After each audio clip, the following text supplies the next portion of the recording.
Very good. So, Carrie, looks like on the agenda, the first thing is just to go over the treasurer's report. Yes. So in your packet, I have submitted the second quarter treasurer's report. This covers October 1st through December 31st of 2020. You received a total of $41,320 in receipts during the quarter, $21,550 for lot sales at the cemetery, $18,760 for perpetual care for those lots that were sold. You also had disbursements that totaled $22,138.75.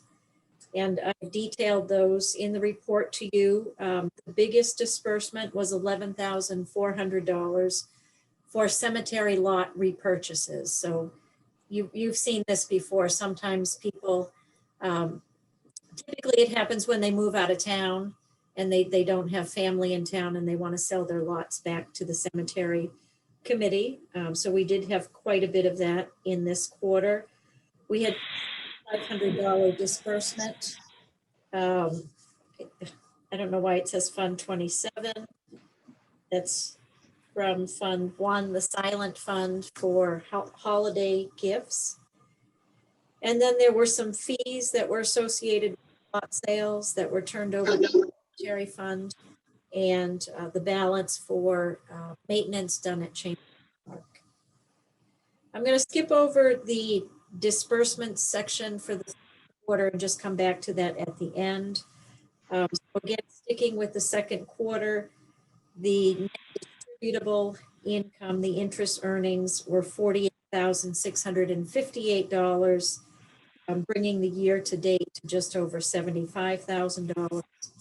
And the net gains for the quarter were just under $125,000. The market value as of December 31st was up significantly to about $9.68 million, up from about $8.8 million the prior quarter, for an increase of about $907,000 or 10.33%. As of the close of the second quarter, the portfolio included 4.56% in cash, 61.55% in equities, and 33.89% in fixed income. And then on the second page of the report, shows how the equity portion of the portfolio is distributed among the different segments, and all in compliance or conformance with your policy.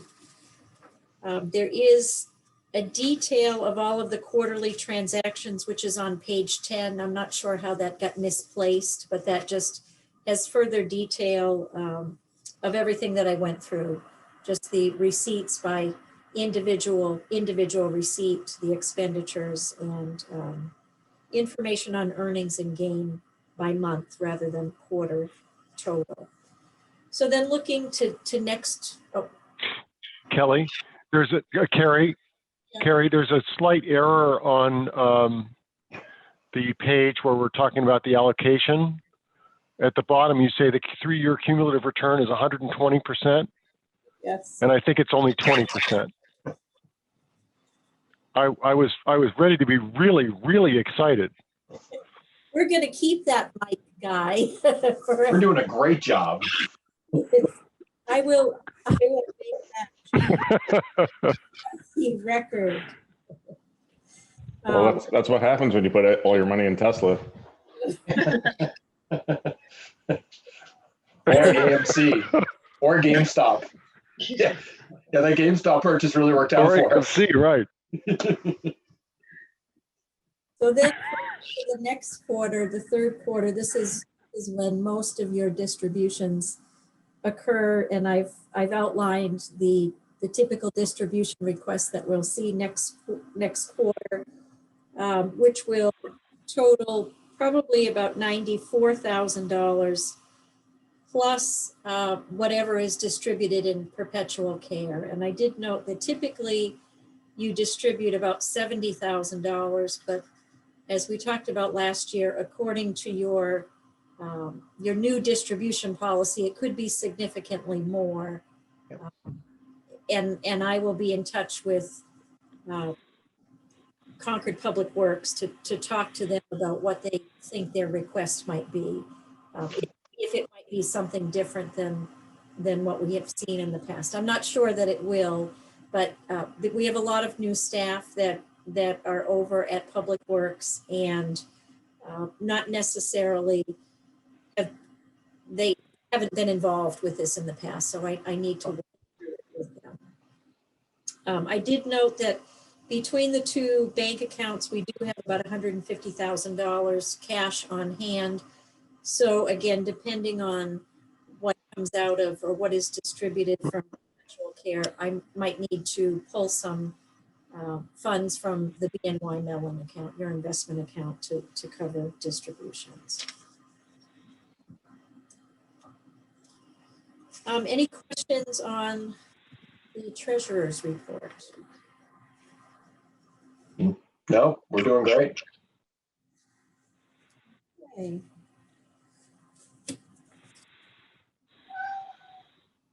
And then also included are the typical reports that I put together that show the portfolio's performance over the 3-year period, the 10-year period, how the portfolio is distributed in terms of market segment. And then the last part of the report is each of the funds individually, and you can see the activity that has been recorded to each of the funds for this report is through December.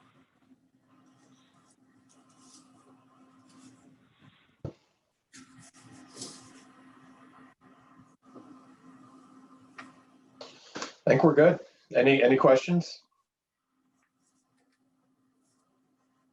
No, that might be the quickest we've ever gotten through this part.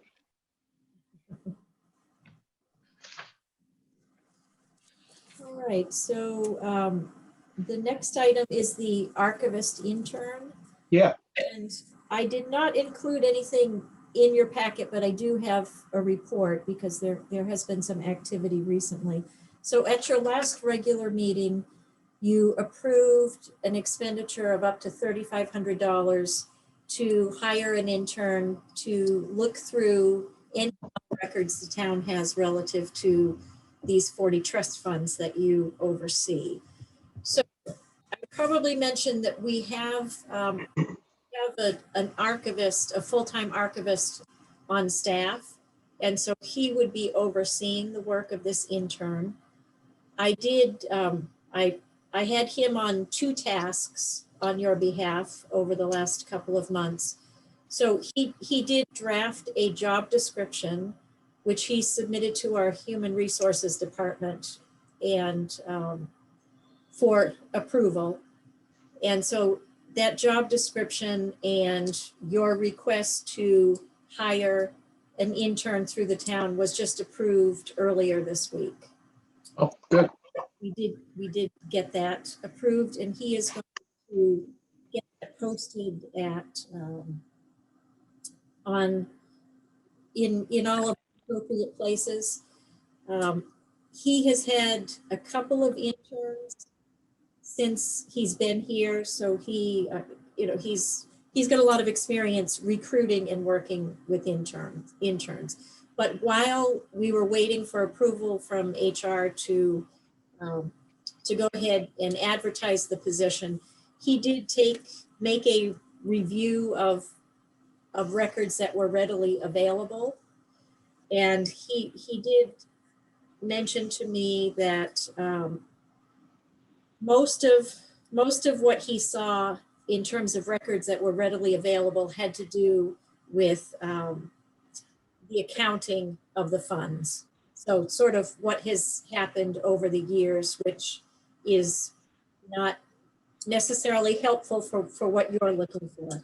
But he did say that he did find some documents detailing origins of certain funds, and he had a good idea of where to look next, and in the documents that he saw, there were other documents that were referenced. So he feels like he's got a good place for an intern to start. And I would expect probably within the next 30 to 45 days, we would have an intern hired and working on your project.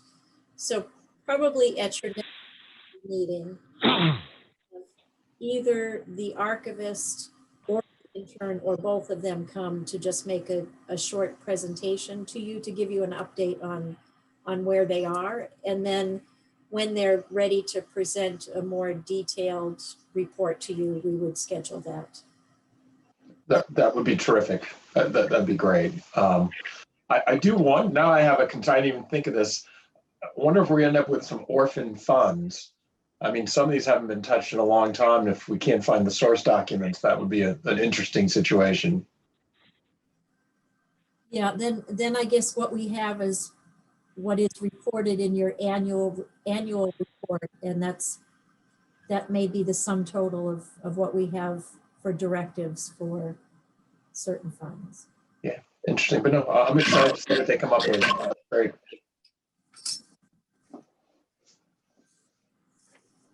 And archivist interns work for cheap money. Minimum wage? I honestly think we're going to get somebody for like $15 an hour. That's amazing. really, I mean, and we would be getting somebody with a bachelor's degree or working towards a master's degree for $15 an hour. All right. Don't let your kids. But they think of the experience they'll get going through the archives of the town of Concord. Oh, that's, yeah. They don't expect to have any trouble finding somebody. Good. Don't let your kids grow up to be archivists, I guess. Right. That's where they're never moving out.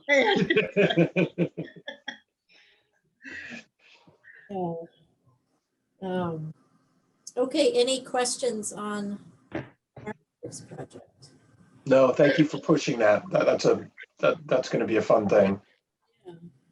I'm excited for it myself. Yeah. So then the next item really is, we've been kicking this one around for quite a while. Whether or not you want to proactively issue a beneficiary notification letters. And I included a sample that was put together probably more than a year ago.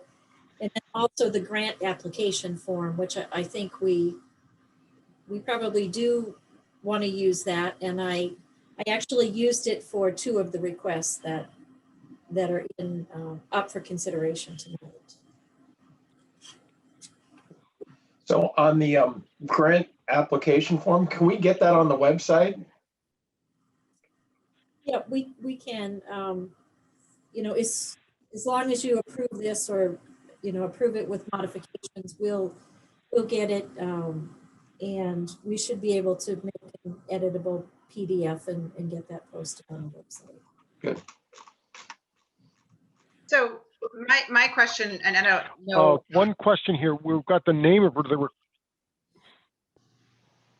Sorry. I was just curious, have you been using this form regularly? I mean, I saw you used it this time, but have you been using it prior to this? No, I just used it this time for the first time. Okay. And when people have in the past requested funds, have they provided any other information than this? Or do you guys discuss other information when you've usually been looking at? Yeah, they usually just send a letter or something to Carrie or come in and say, oh, we're requesting this amount for this, for X, for summer camps, for whatever. So we actually don't get anything sometimes. So we thought it would be great to have it in a standard format, Yeah. Oh, It's usually an email, I think, like 2 sentences. Yeah. Yeah. One of which is, Carrie, can you present this on my behalf? So Correct.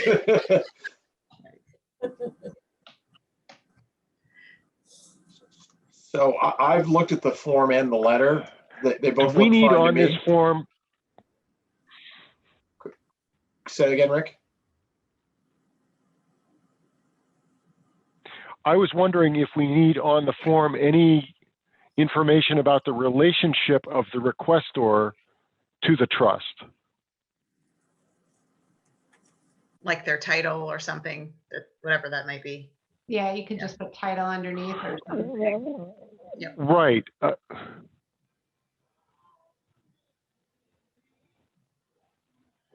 I think that's relevant. I'm good with that.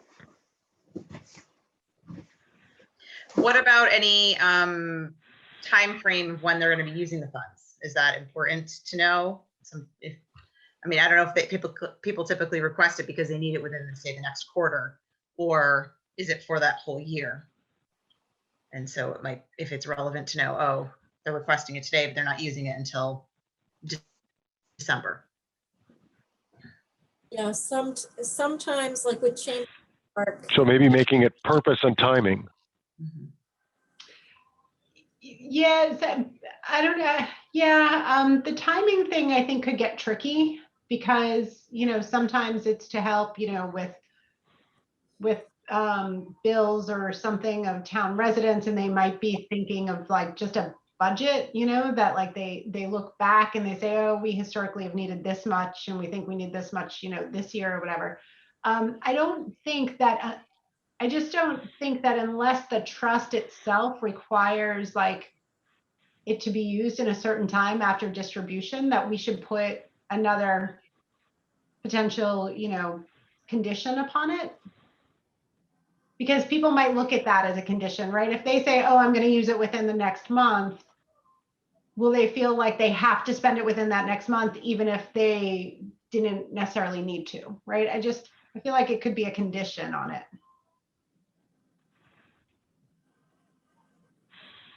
What if we made it anticipated timing or tentative timing or something so that we can get some information about that, but not make it a condition? I guess, it's not a bad suggestion. I'm just trying to figure out like why we necessarily care about that, right? Like if it's being used for the purpose that it's supposed to be used for under the trust, maybe we do, maybe we don't. I don't know. I'm asking the question. Well, one of the things I think about with timing is, do we know if they always use all of the funds? And if they don't use them, where does the money go? I mean, this is new to me because I haven't reviewed any yet, so I'm just not familiar with how the process has worked. Yeah, I think in any event, they're not going to come back to us and say they have or haven't, right? Like that's not part of the process. So you're right, we don't know, but it's not part of the process that they should let us know either. So should they? I don't think so. I think if it's for the purpose that they said, right? Like, so if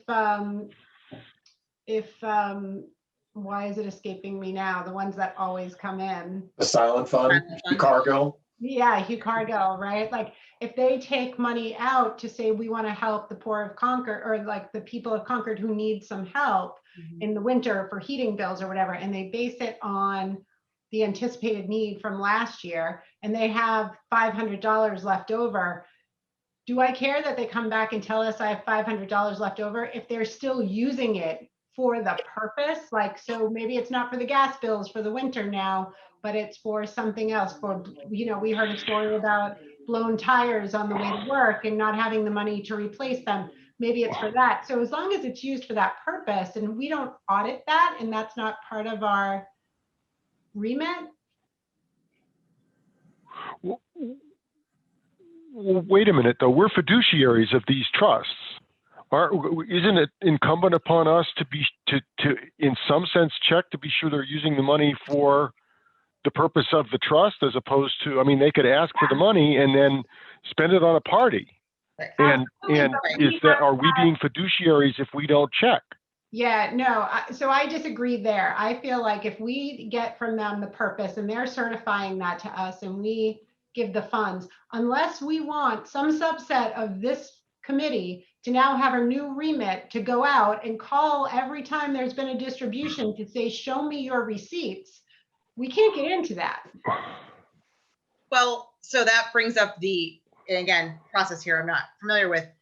Is there is there a other end of this? Typically, when you are submitting funds and you say you're going to send it in this purpose, things change in the interim. So they were going to spend it on X number of families for camp scholarships. I know they do that as well. And I know this has happened because camp didn't happen last year very much. So the $7,000 they typically spend, maybe they spent $3,000.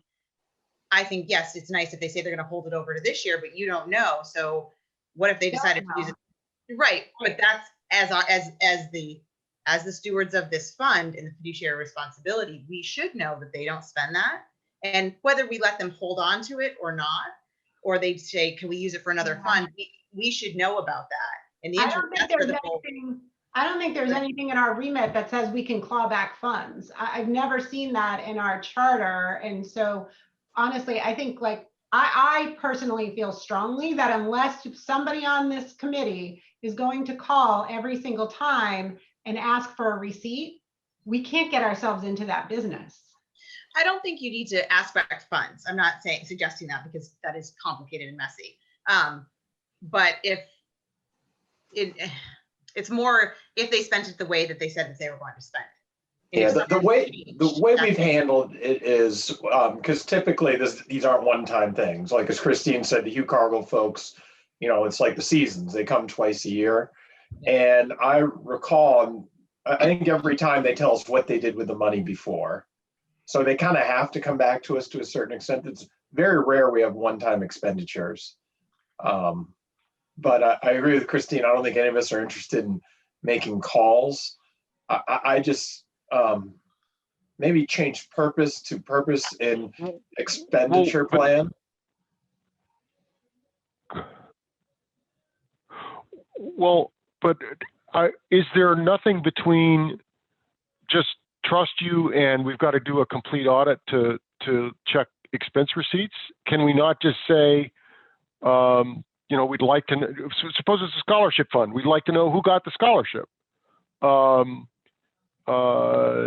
If it's for camp support, how many kids did they support? I mean,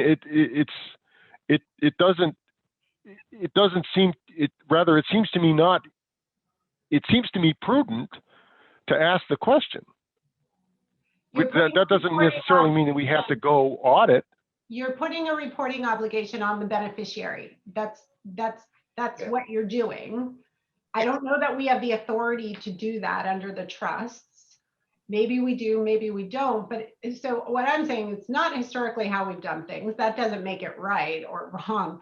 But you are putting a reporting obligation on them. We've never asked them to come back and report to us that they've actually used the funds, because there are people associated with these things, right? Like there are different committees, and there's the Chamberlain, like we know who these people are for the most part. Could they be doing something nefarious? Of course, there's always that chance. But I think that, we're not in the business of being stewards we are fiduciaries of the funds. And when we okay a distribution, we are okaying it for that purpose, right? I get what you're saying, but following up on everyone or making them follow up, there is going to be another function of this committee that does not exist right now. Yeah, and I thought that the reason we created a formal grant kind of request was specifically for this. Right, we didn't even have. They're attesting to the fact that they're requesting funds for a specific purpose. I don't know that we can chase them down to make sure that it was used that way. Should this? I would say I think it does need to go back to. I'm used to in the world that you do have a reporting requirement. That if you are giving funds to a group, and it's not saying you don't trust them to spend them the way that they've requested them, but it's more that, and if you're not checking receipts by any means, but it's more that they've come back to say, yes, you gave me this kind of money, we did spend it this way, or if something does change, we're letting you know that changed and hope you're okay with that change and kind of. So let's give you an example. But it's not a changing of people. Yeah, so a good example is the Chamberlain fund, right? So they come once a year, twice a year and say, here's a quote for a tree I want removed. It's $500. And we say, okay, here's your $500. Are we really saying once that's done, come back and tell us it's done? I think that I you mean, might have to, I think, no, I think because there's the variety of funds like that are so different, you really have to consider how you do that, right? I mean, right, we're and not now gonna show us a picture of where the tree didn't exist anymore. I mean, we're not asking for that. but now we're getting into bespoke requirements for each one on what we want them to do. I just think it's, in my view, untenable for this committee to do that. That's just my view. So would it be helpful if the request form included a certification statement that the person was signing, saying that if this request is approved, they're going to use it for the stated purpose? We could make that more explicit. I mean, I think that's what purpose was meant for, right? Like, Yeah. you're asking for this amount of money for this purpose, and if we give it to you, you're using it for this purpose, right?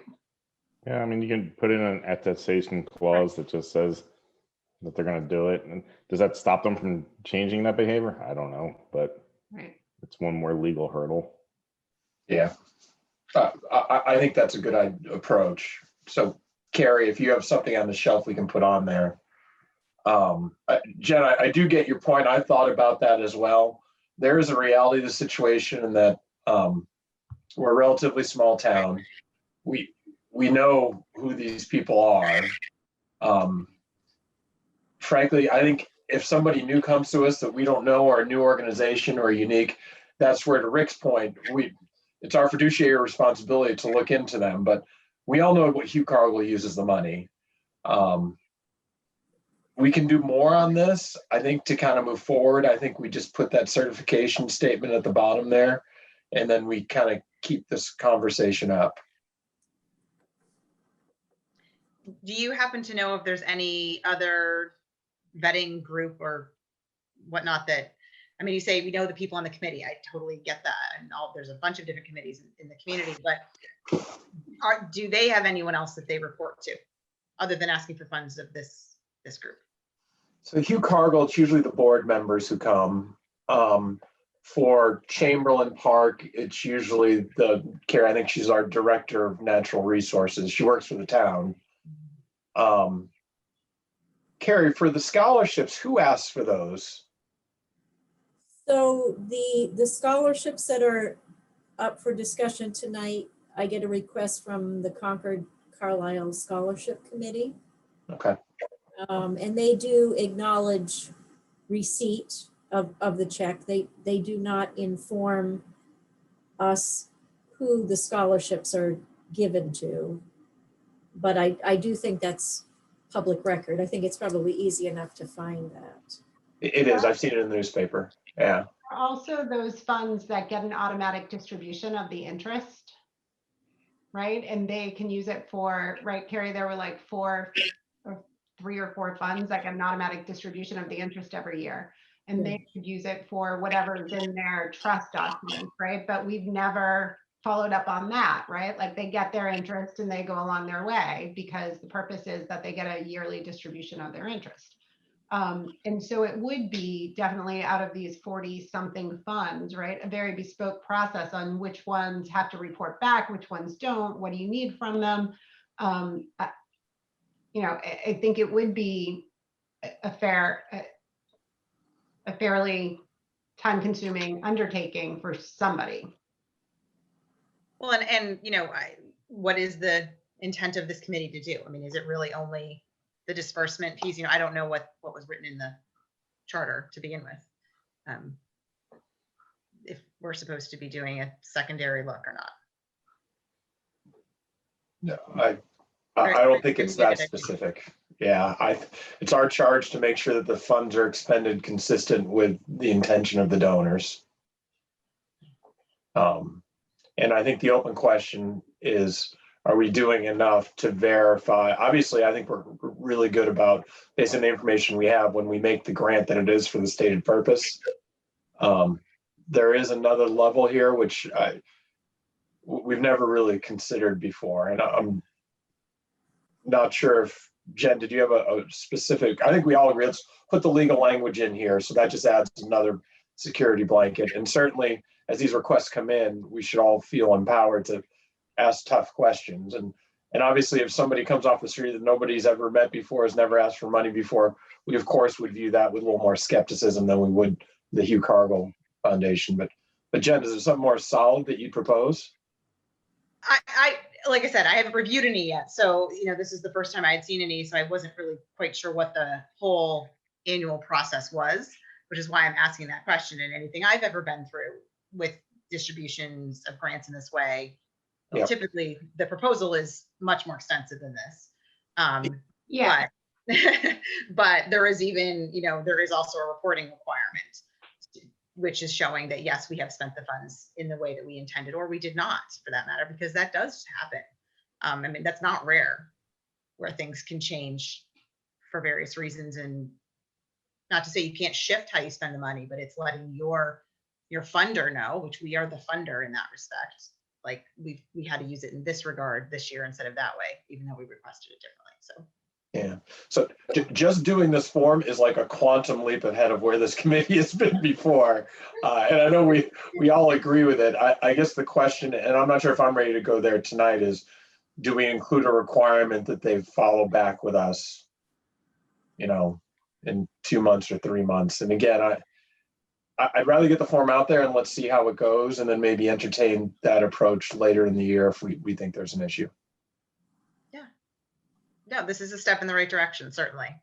Yeah. It makes sense to me. Good. Any other discussion on the form? All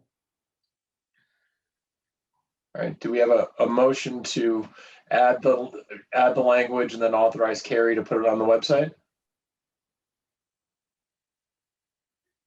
Sure. Motion to add the language and put it on the website, attestation. Is there a second? Second. All in favor? Aye. Aye. Opposed?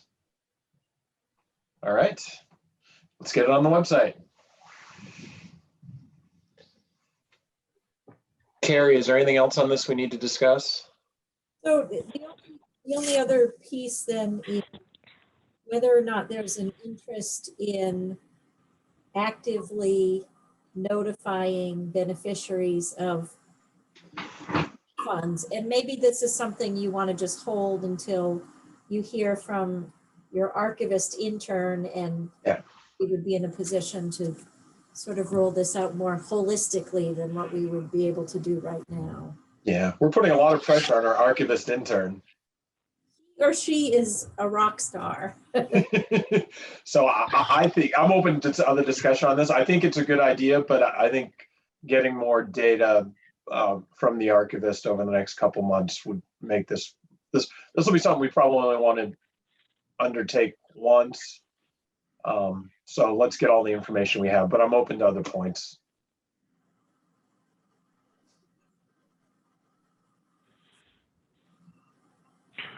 I think that there are a couple of funds that are different, and I'm thinking in particular of the cemetery. Yeah. The cemetery-related funds. And Carrie, you've been after me for a while to try to think about how to treat these funds differently, and I think we still owe that to the group, even with the report of the archivist.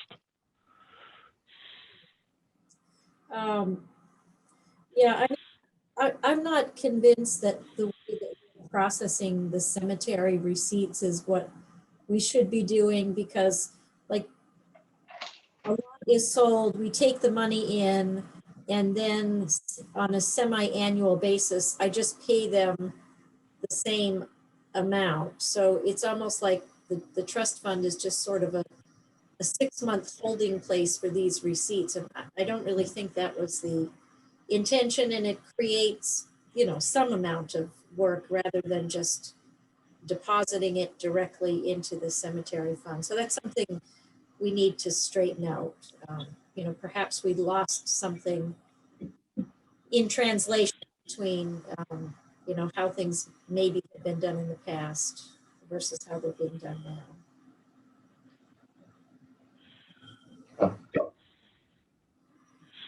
So just to close it out, is everybody okay with holding on the letter until after we get the archivist report? Yeah, I think so. Okay. Yep. All right, Carrie, what's up next? So then the next is the request for proposals for investment advisor services and any further discussion on the OPEB trust. So what I did since the last meeting was I just modified the request for proposals that you saw the last time to take out the pension reserve fund and the OPEB trust. And under the assumption that I would be issuing two separate RFPs, one for you and one for the other two funds. I did, and I haven't made any other changes to the RFP. I've talked to my procurement staff. They know this is coming. We haven't plugged any dates in or anything yet, but we certainly can do that. And then I included, and I'm not sure if I had included this the last time or not, but Janet, before she left the committee, she was kind enough to put together some notes on thoughts about procuring investment advisor services. So I've been through the RFP and I'll take another look at it. You know, it seemed fine to me. The question is, what kind of dates is traditional for this, Carrie? Like, do we ask for proposals in 60 days and 90 days? Yeah, it's certainly a 45 to 60 day time frame because we have certain publishing requirements. We have to publish in certain places that bulletins that only publish every 2 weeks. So we would need to line all of that up. Yeah, I do think it's prudent to separate them out and to kind of just continue just to have the donations be the purview of this committee. Although I wish we could have helped you out a little bit. But any discussion on the RFP?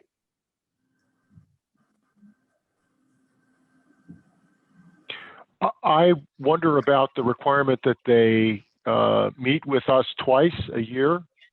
And I'm wondering if we might want to make it, because that could be viewed as something of an onerous requirement, and whether we want to, especially given the fact that we've been meeting via Zoom, whether we might want to offer them the opportunity to meet with us via Zoom once of the two times and then in person the other, or something like that, to make it, because I think that it's maybe not a large endowment, and it might be that we'd get more interest if it was a little less demanding. I would certainly be open to that. So just in terms of the future of Zoom meetings, we have permission under special legislation that allows public meetings to occur via Zoom because of the state of emergency. There is a lot of interest in modifying existing state law to allow this type of meeting to occur outside of the state of emergency, but we don't have that authority yet. We certainly could make a note in the RFP, or we could just say once a year, and maybe other meetings as mutually agreed upon, something.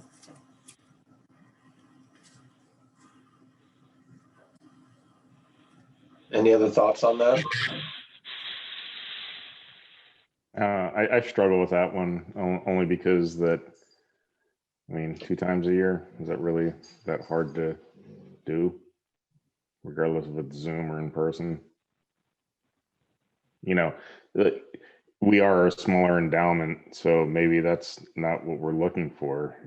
If they can't commit to meeting with us twice a year, maybe that's part of the problem. I don't know. It's just my thought. It's not very hard to meet with someone twice a year. Yeah.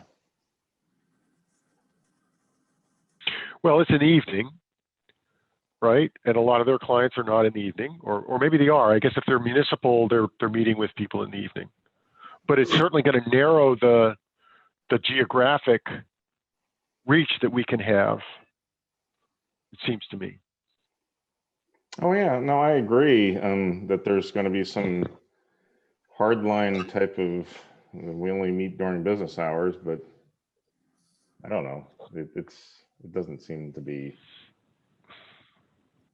a huge hurdle. But again, I don't think that having that shouldn't dissuade a lot of asset managers or advisors from wanting to work with us. But I could be wrong. How about if we leave the requirement, but we include the, based on applicable state law, some of these meetings may be done by Zoom or by video conference. Yeah, I just don't. I don't know what there is. Like, to me, I don't understand if there is a requirement at all. That phone calls and teleconferences and Zoom meetings, they all work. Yeah. Any other thoughts on this one? Well, but I think there's a question of what's legal, right? Yes. Even if we said they could meet with us by Zoom or by phone, it may not be legal. They may not to do that because I don't know the open meeting law, but I just don't know how that works. Yeah, and that's why I kind of want to use the squirrely language of, in a way consistent with state law. Maybe if they do change the law, because I think Carrie's right. I do think that's coming. Just to make it a little less onerous. Again, 2 times doesn't sound that bad, correct? But I could take out at least. It says at least semi-annually. Does that help? But could we put in something like Jim is suggesting, Carrie, that's consistent with state law? Some of these. Yes. okay. I could also take another look at, even if you all are in person, is it possible to have the presenter remote? Yeah, because that person's not a member of the committee. Yeah, that. Oh, that's a good point. Yeah. I'll look at that. That's not something that typically comes up, but I can look into that. Okay. Good. Anything else on the RFP? So I would like to be able to, if you're okay with this, to plug in some dates and get this out in the next 2 or 3 weeks. So are you looking for a motion to approve the RFP with the edit we discussed, and that you would have the discretion to put the dates and release it? If you're ready to do that, that would be ideal. Okay. Any thoughts on that? The one question I would have is there is a process of proposal review, and it seems to be pretty specific. And do we need to appoint a subcommittee to do this, or are we a committee of the whole? How is this actually going to roll out? I mean, once we get proposals, then we have to decide which one, if any, we're going to accept. And so we've got to follow that process. And so I just want to be sure that the timing that Carrie puts in is consistent with the timing of when we're prepared to commit to do whatever we need to do. Yeah, I mean, my hope was if I could get this out in the next couple of weeks, the proposals would be coming back at the time of your next quarterly meeting. And I guess my thought was that all of you would be involved in reviewing. I agree. And so we could just do it in our next quarterly meeting. We could review the proposals. Yes. I mean, honestly, I'm interested, are we going to get 3 proposals or are we going to get 20 proposals? I just have maybe some of you have more experience. If it's 3, it's not a big deal. If it's 20, then that gets a little scarier. I sent Carrie 4 candidates that were recommended by advisory firms that I work with, and they all have municipal business. So I would hope we'd get at least 1 out of that 4, but we might get all 4. I don't know. And I know of at least 2 or 3 that likely would submit a proposal, firms that also have municipal business. Carrie, do we have any diversity requirements in the town in terms of getting RFPs from, diversity or women-owned companies?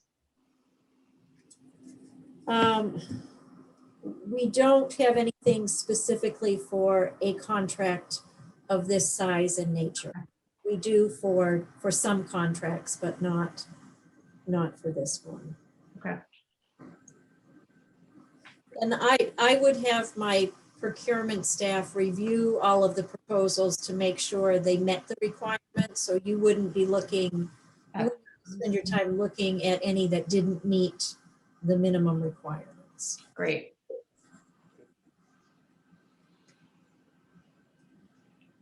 Any other questions?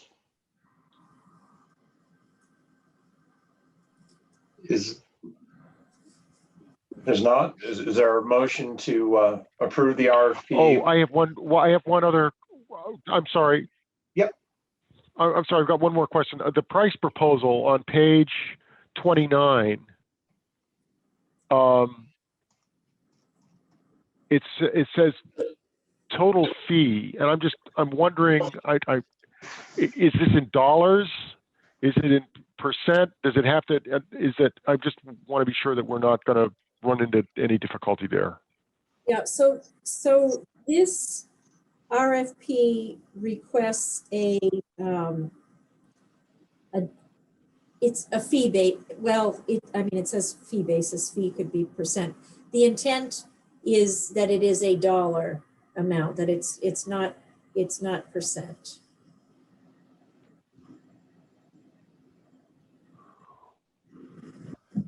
Right, but that's not the way we currently pay for these services, right? We pay a percentage, I thought.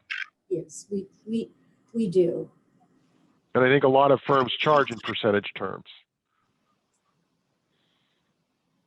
Yeah, and this one would specifically be looking for a fee, a dollar fee. Interesting. Is that kind of the practice for these kinds of funds? It is for municipal investment advisory services, or at least that's the trend, moving toward a flat fee, and that's how several of our accounts are set up. I'm glad you asked about that, Rick. I was wondering about that too.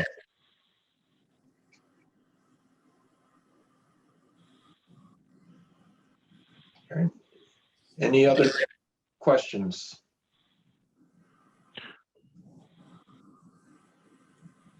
No? Okay, is there a motion to authorize Carrie to issue the RFP with the edit that we discussed with an appropriate time frame? Motion to have Carrie issue that with the appropriate time frames. Okay, is there a second? Second. All in favor? Second. Aye. Aye. Aye. Opposed? The motion passes. This is a big deal. Committee hasn't done this in like 10 years, so this will be fun. This is a really big deal. This is a really big deal. So Carrie, you can feel free to reach out to me if there's any last minute questions, or if something does come up that we need to do a quick meeting with the entire trustees, but we're happy to do it. Just feel free to reach out. Okay, I will do that. Now I think we get to the part that Jen's been waiting Oh, for, the right? contract, there's a sample contract. So I have not. I guess that's part of the RFP. We've already Right. approved that.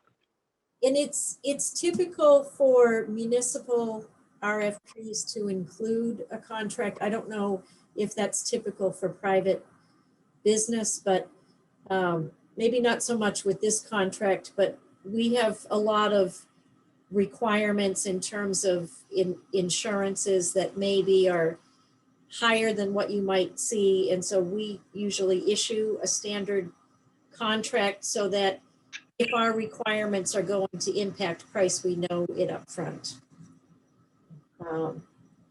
This is a sample contract used by another community for this type of service. This is not a town of Concord contract, and it's not one that I've yet had town council review.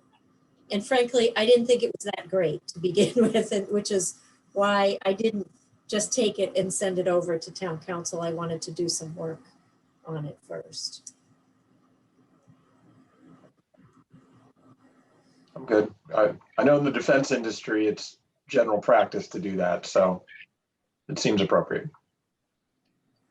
For us, it usually comes up with our insurance requirements because they're typically Yeah. higher. Okay. Any other discussion? If not, Carrie, I think we're about to get to the fun part where we give away the money, right? So the first request is for Chamberlain Park, and it's for their annual maintenance for calendar year 2020. The request is for $5,000, and there is a scope of work that has been provided to you.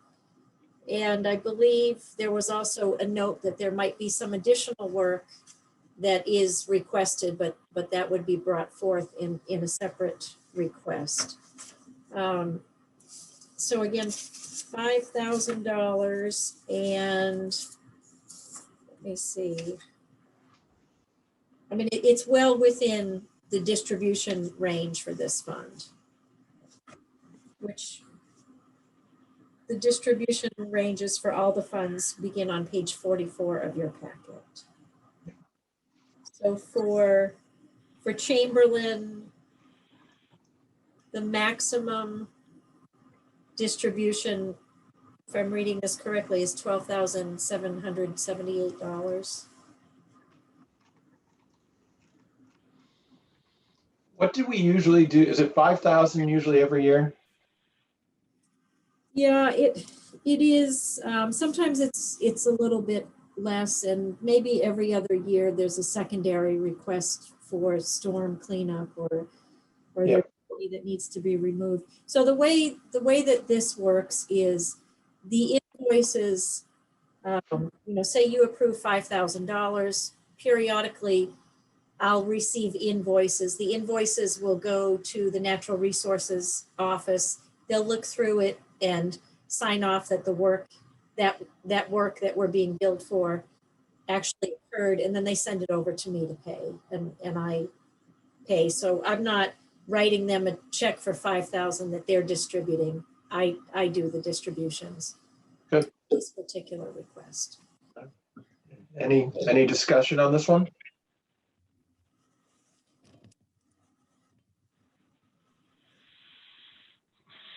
Somebody want to move to approve the distribution?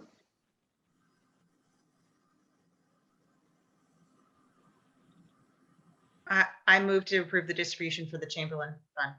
Is there a second? Second. All in favor? Aye.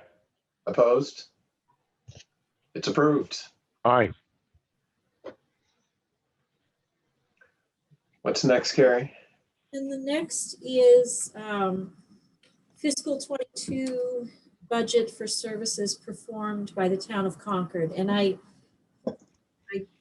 spent some time putting this together because I know in the past, we just sort of never really told you what we were,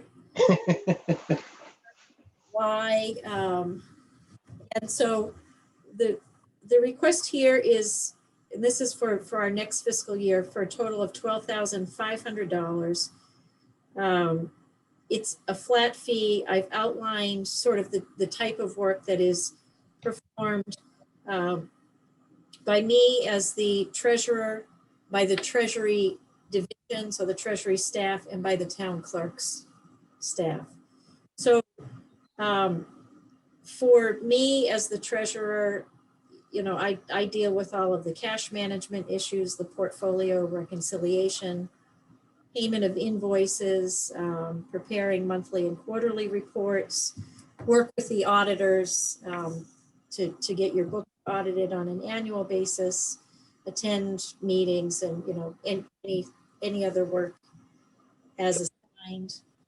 The Treasury Division, they're handling all of, you know, the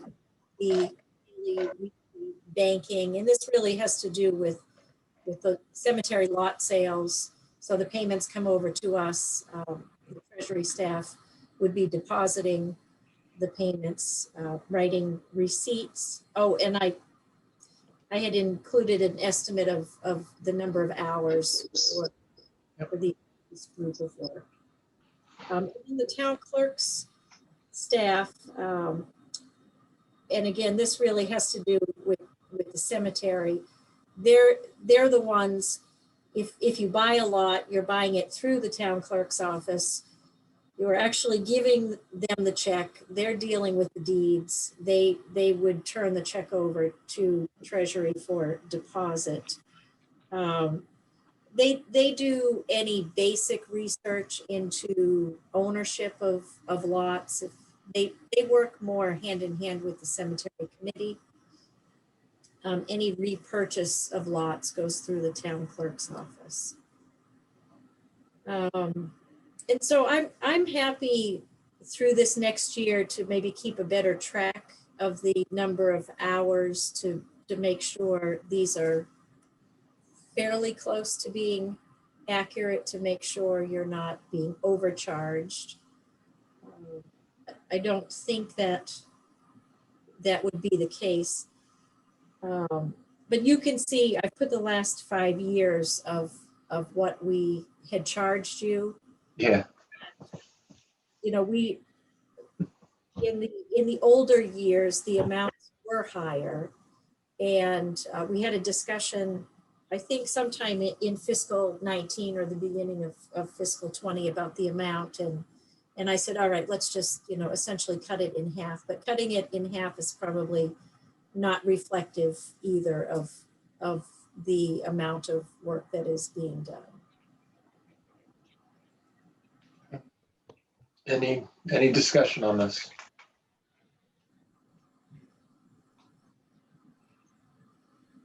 I mean, those FY19 amounts, it's so precise, $15,691. I forget, how did Tony actually used to calculate that? Well, it was a formula, and it was, you know, based off of different salaries. And,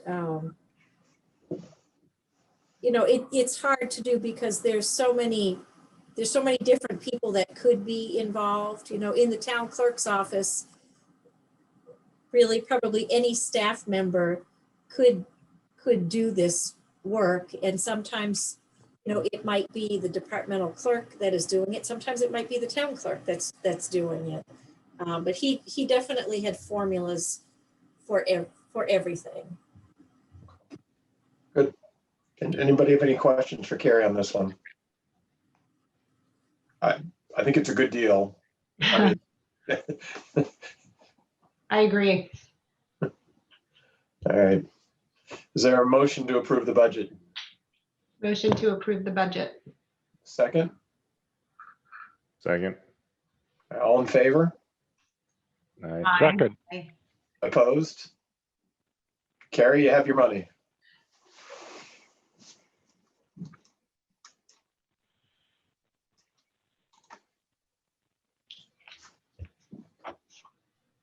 Okay. Is a request for scholarship distributions for funds 8, 9, 23, 28, and 39. And as I mentioned earlier, this is from the scholarship fund of Concord and Carlisle. So according to the fiscal 21 distribution ranges, maximum allocations available for all of these, for these 5 funds is $13,094.81. And I've identified the amount being requested for each of those. I had a conversation with Paul Ressler. He wanted to make sure we were just giving even dollar amounts. And so we agreed on the amounts that are presented here. And then I've identified what you distributed from these same funds last year and the purpose for each of these particular scholarships.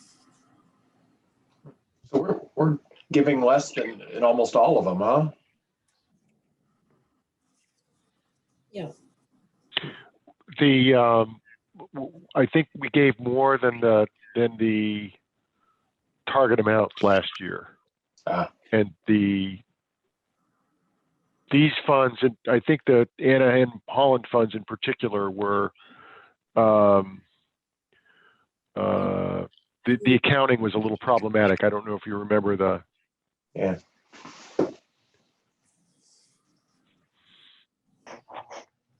Got it. Any discussion on these?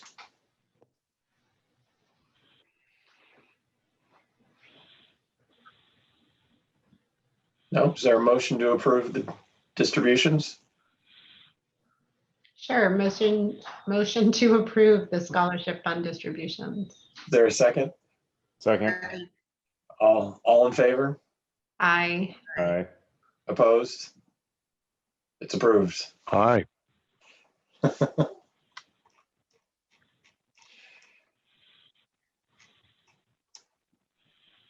Okay, then the next request is on behalf of the Hugh Cargill seeking $7,000 from Fund 1, which is the silent fund, and this is for summer camperships. And I have attached correspondence from Judy, who could not be here tonight. The Hugh Cargill Committee also had a meeting this evening, so she was not able to be here to make this request in person. So you've already, as noted earlier in your agenda, you've already distributed $7,500 this year from the silent fund. The balance available to distribute this fiscal year is just under $14,000. And again, they're requesting $7,000. And not likely to request additional funding this fiscal year. So Jen, this is typically how the requests have come in. It's been the email. And here you could see actually they do say they'd use the money for the holiday gifts next year. Okay. So I guess my just question is, since they will have a balance and they had told you they don't plan to come, make another request, do we just reinvest those funds? What is typically done in this case? So with this one, if you approve this, I will write them a check. And the town managers, the staff in the town manager's office assist them with maintaining their account. So this would get deposited into the select board account. The select board is the keeper of the funds for the Hugh Cargill Committee. Right. What's going to happen here though, Jen, is they will come back in October and they'll ask for money for Christmas, right? For holiday funds. And that's in a different fiscal year. Yes. Because the fiscal year will end already. And so they'll ask. So in this case, for instance, like Jim was saying, it's usually not one bite at the apple, right? Given what they've told us right here, we can ask them, right, in October when they come back, okay, you're asking for $5,000 or you're asking for 7. Did you use, you said you might not have used all the 7 we gave you before. Did you use it all, or were you rolling some over till now, right? Like, so we definitely can ask those questions, right? I think that, what you were saying, it makes complete sense. I think we have a way of doing that without putting, like a process in place, right? Okay. Because they will come back. They'll be back yeah. the year, like they'll come back, which is good because then you can ask those questions. Right. Right. Yeah, we've had some fun meetings with them. Mhm. I've worked with Judy a little bit too. So Yeah. Yeah. Good. And any other discussion? No? Is there a motion to approve the distribution?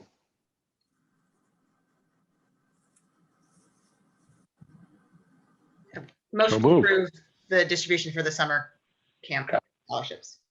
I think I heard a second in there as well. Second. All those in favor? I Aye. You did. Opposed? It's Aye. approved. All right, Carrie, we're good on that one. Item is your fiscal year 20 report.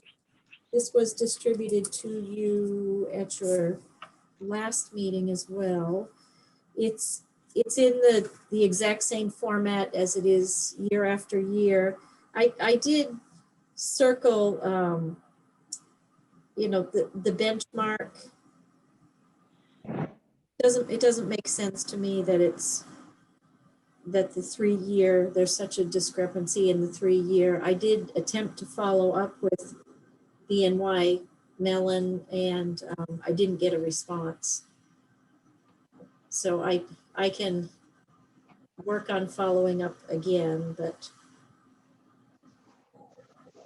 I'm assuming that doesn't make any sense to any of you either, that there's such a big variance. Looks like we're doing great.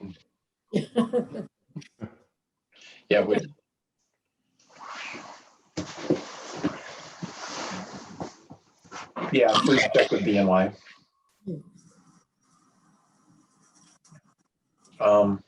My question is, and I agree, this looks like the same format as we've used before. We've done a lot of really good stuff over the past year, in terms of, looking at relooking at the funds, what's expendable and what's not. Obviously getting that RFP on the street's a big deal. I guess maybe we're just poking the bear by deviating from this format, but Carrie, is this the right forum to talk about some of that stuff? Yes, it is. Yeah.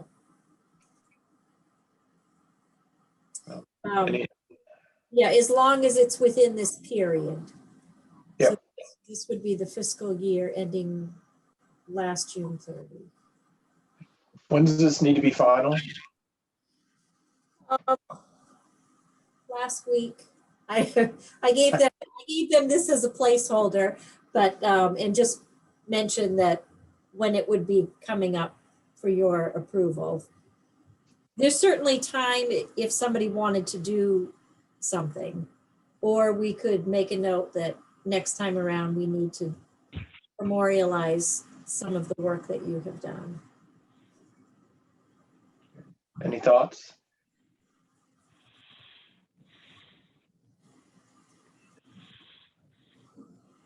Well, I would like to do that. I mean, I'd like to say a little bit more about what we've done.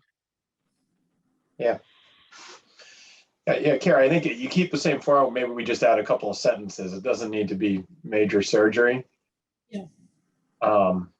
Rick, do you want to, again, I think Carrie needs this pretty quick. Do you want to take a quick cut at it, or would you like me to? Or would anybody else like to? How about if I put some bullet points together, and maybe, Jim, if you have a couple in mind, you could do that too. Or Carrie, does that count as a meeting if we do that? Well, as long as you don't talk about it, if you bullet points to me.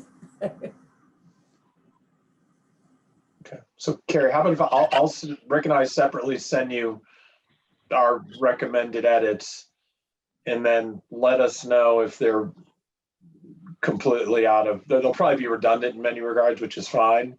But then if you have something you could just spit out as kind of the consensus, that might be the way to go. And again, I'm not talking about much. I'll probably do 2 or 3 sentences. Okay. So I can get you something, by Friday. I'll try and do it tomorrow. Okay, great. Is that okay with you, Rick? You get something to her by Friday? Yeah. Good. I can try Friday. Worst case, beginning of the week, next week. Got it. I may do something over the weekend. Okay. All right. So Carrie, do you need us to do anything with this? Like, is this something we have to approve or? No, I think it would be good if you voted to accept the report. Okay. So is there a motion to accept the report with the proviso, minor edits to discuss the good work of the committee may be made to the final document? Does somebody want to make a motion? So moved. Second? Second. All in favor? All right. Opposed? Okay, there we go, Carrie. Aye. Item is just a status update on the Sawyer Trust. As of December 31st, there was approximately $78,000 available in the trust, and there are no new requests for funding submitted since your last meeting. And the Sawyer Trust is a gift that was provided to the town. It's fully expendable, and it's for the purpose of providing or making funding energy efficiency improvements at town-owned buildings, either municipal or school. And we had a lot of activity initially, and it's really trickled off in the last couple of years. And honestly, it's getting hard to give this money away. And it's not that there aren't projects. There just aren't any projects right now. So there's been some talk, I think, if nothing else, maybe it would be part of the middle school. There would be a project funded at the middle school. We have done projects at the school. We've done projects in various municipal buildings, but there's really there's no current request, and I haven't heard of any requests coming down the line. Yeah. BD doesn't have anything? They used to be pretty good customers on this one, right? Yeah. They don't right now.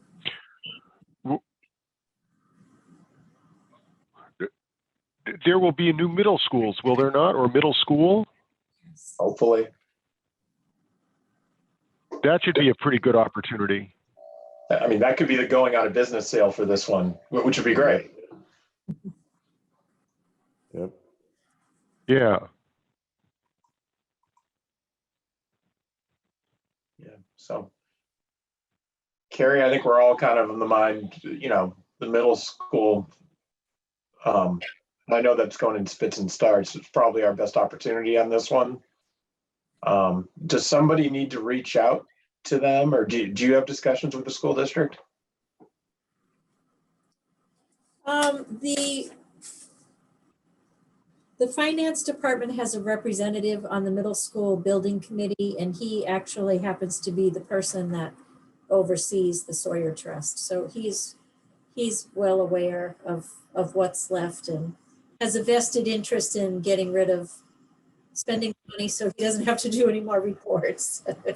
All right, so I think we are all very supportive of that. So just let us know if we need to do anything. Okay.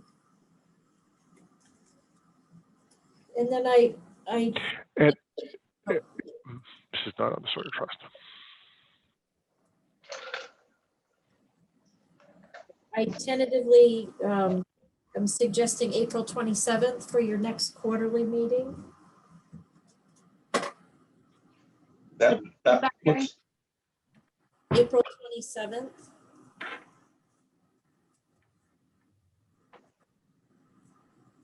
I'm okay with that. Yep.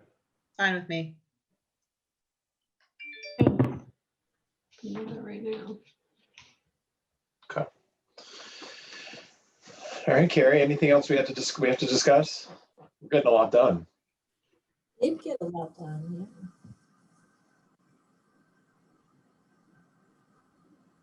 Nope, all set. Okay. Any general discussion? One quick question, Carrie. Yeah, the BD Center, I've looked at our annual work program and I don't see them as a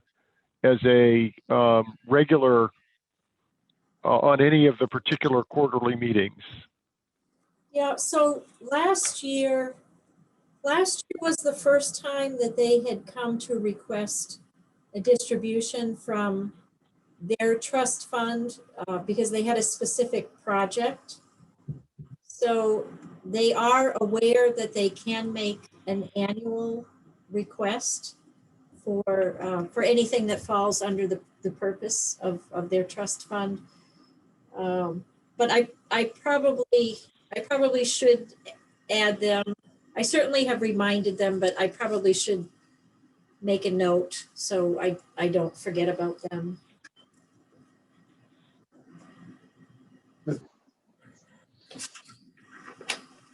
Any other questions, items for discussion? No. All right, Carrie, I think we're done here, right? We are. Is there a motion to adjourn? Motion to adjourn. Second, Second. all in favor? Aye. Aye. Opposed? All right, good meeting, Aye. everybody. Thank you. Thank you. Have a good evening. Thanks. Thank you, Carrie. Thanks, everybody. Bye.